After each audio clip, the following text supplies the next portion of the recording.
Every morning we start the show with our favorite comment in the chat as we're getting fired up. And today's is Duncan's. Good morning/afternoon. I've been listening to Earl Nightingale. I have to keep reminding myself that our rewards in life will and must always be in exact proportion to our service. I think in the last year, that's been my biggest lesson. I mean, with Bitcoin, you can go down a million different rabbit holes. We're going to talk about one today. But I think the one thing I've learned from Bitcoin in the last year is that rule. And it applies in a lot of ways. We talked about it yesterday in terms of time and our relationship to good and bad.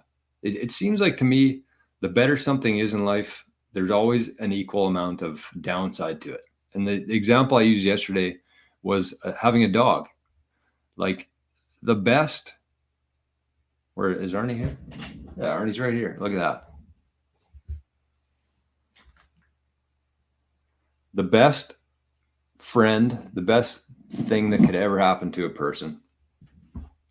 Good. Top of the scale, good. They can't talk back to you. They won't lie to you. They're not going to steal your Bitcoin.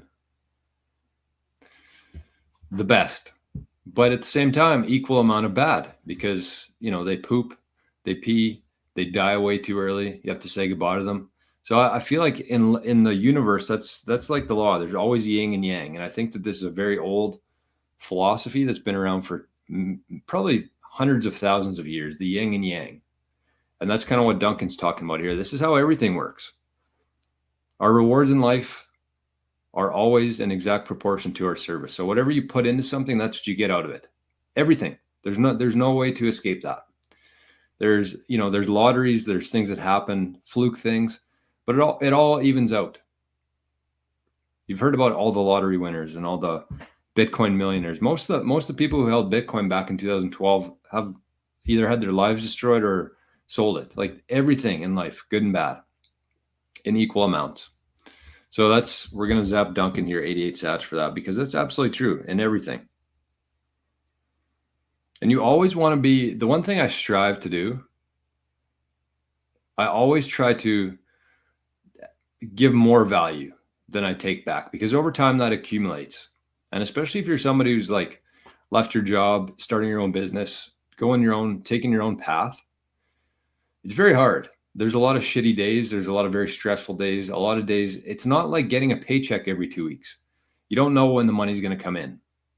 And so I've been trying for the last couple of years to just add as much value as possible without any sort of expectation for immediate return. And I feel like that's going to compound.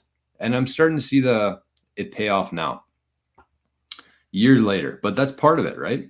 So never think you're going to start something and it's just going to be instantaneous. Everything we see online on Instagram and sports, we just see the finished product of everything.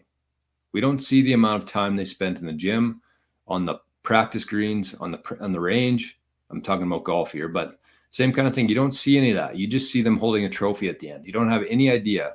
And that ties perfectly into Bitcoin because that's the proof of work aspect of it. That's what sets Bitcoin apart from everything else in history, is the proof of work aspect of it.